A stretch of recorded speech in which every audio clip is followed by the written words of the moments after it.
Good day, YouTube.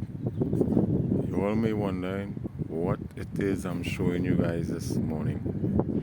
But I just quite enough for showing you guys. Guys, this is the rubber that goes on the pigeon foot. This is the rubber. We call it a rubber ring, right? It actually goes on the pigeon foot, and when the pigeon come home from the liberator, which is today is a wonderful day, guys. As you can see, remember the last set of video I posted. If you all will look very carefully, you all might be able to see the mountains. As you can see the greenery, my camera is not all that hot, but you can see the mountain range. There is the mountain range, guys. See that little part over my finger there? That's the mountain range. You could actually see it. Look behind this house here. That's the mountain range. Remember the last time we could not see this? It was only white. Right?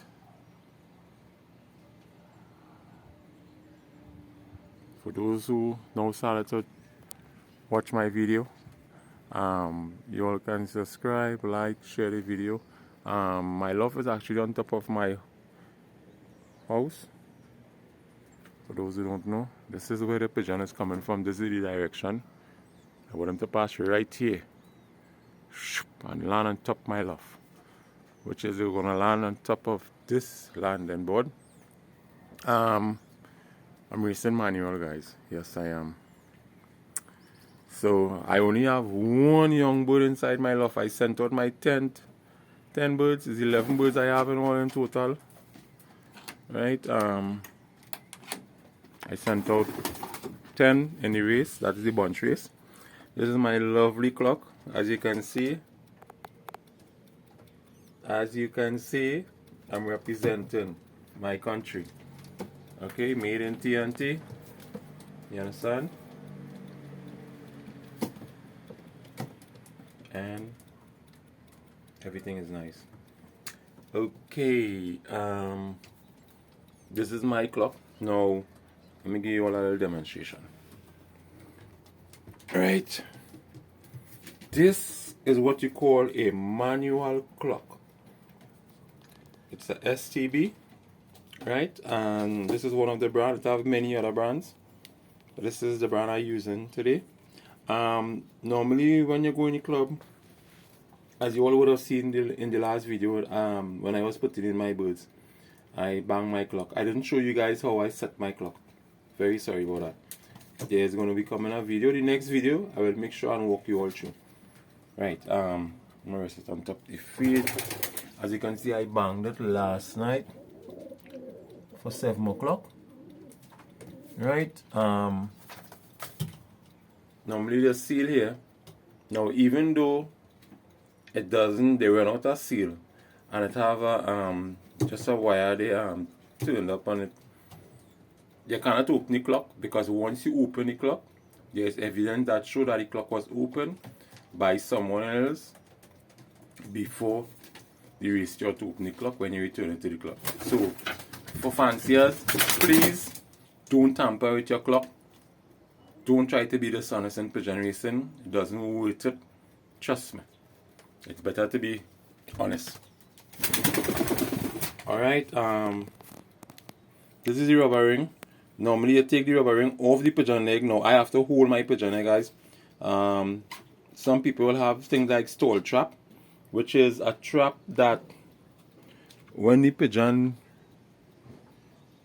doesn't get time to go into your loft, it actually go in here and stop right here. And I think it have a part here where you could take your hand and take out, hold the pigeon foot and take out your ring. To me, I don't know. I don't like that stall trap at all. I felt like if that is just a stressful situation where the birds and them is not going to even want to go in that stall trap. They feel that something holding the foot and pulling out a rubber ring, when all the pigeon them want to do is just go inside the loft. You know? To me, I think the birds and them should allow to go inside the loft, not in the stall trap and tampering with the foot. It sends a kind of bad vibes. That the next time they come, they wouldn't want to go in that store trap, guys. Trust me. For those who are using it, or they could tell me otherwise. This is the rubber ring. Rubber ring goes into this hole here, and then you turn this key. When you turn the key, the time will print out on this piece of paper here that is running across the screen. It's very simple, right? No big set of mathematics in it. Take the rubber ring off the pigeon foot, put it in this hole, and bang your clock. Right, so what I did, I set up my clock here. I set it up inside the loft. The reason why I set it inside the loft, because when I enter the loft, most of the time my pigeon, when they land on the ground here, they don't really rush to fly up because they're a little tired. So I get time to hold them on the ground, which I accustomed doing when I'm creating them up. So they are accustomed, I holding them, right? Because every time I carry them to train, they're accustomed. There's not to say something they're not accustomed to. They're accustomed with me holding them. So it's going to be normal. They're going to realize I'm coming to hold them, and then they're going to be expecting me to hold them. It's not going to be a surprise like that. Because when you use this stole trap, as I said earlier on, you are going to hold the foot and take out the rubber ring inside the stole trap. Sometimes you might get to hold the birds, but you cannot hold the birds because at the end of the day, when it go in the stole trap is a area what have the birds there confined, and they cannot go out or go in. So it sends a kind of frustrated message to them that they don't like that. And I don't think they like the stole trap. I'll be honest, because I don't like it. And basically what your pigeon don't like, obviously, you will not like it too. Your pigeon like to fly. You cannot fly, but you like to work. You like to earn an income. You understand? Pigeons like to eat good food too. You also like to eat good food too. So try, whenever you have your birds, try and have the same concept in your mind, that the birds will want the same treatment as a human being. So treat your pigeon with a form of respect, right? Don't treat them like they are not alive. Okay. The Liberator released the birds 7:45. So guys, what I'm looking for this morning, I'm looking for anything under an hour and 45 minutes. Anything over that, I'm not going to be happy, guys. I need my pigeons to fly in an hour and under 45 minutes. That is the time I'm looking for. The last set of races, my birds fly almost 120 minutes. That was over 220 minutes. You know, my birds fly for 2 hours and something in the air, and I don't understand this, because when I'm training them from the destination, they don't take that long. So half of the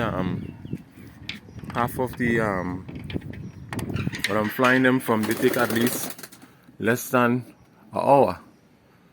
So I'm saying, you know what I mean, they take about, let me say, if I flew them from San Fernando, right, that is in south, that is almost half of the distance where they're flying from. They actually make it in 37 minutes. So I don't know why they will take so long. I need to speed up that, and I'm hoping that, you know, maybe in the next race or this race, that they pick up the pace. This is my old birds, guys. Right, I haven't scraped off this section as yet. I scrape off young bird section, but I'm about to scrape this section. You see where it looks? This is not something I like very much, so I'm gonna scrape this now. This bird that is right here,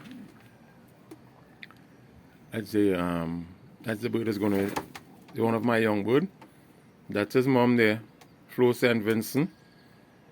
Flo, very good. This bird here, that's his father. Right?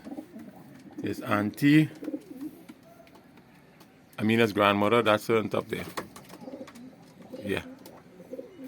So He's going to be joining the young bird section for 2022 just now. Right? Look at this bluebird. Remember this bluebird. In the next video, I'm going to give you all the ring number. Right? Just now he's going to be outside. You're already under the cage. Right? And just now he'll be outside. Very nice youngster. Very nice.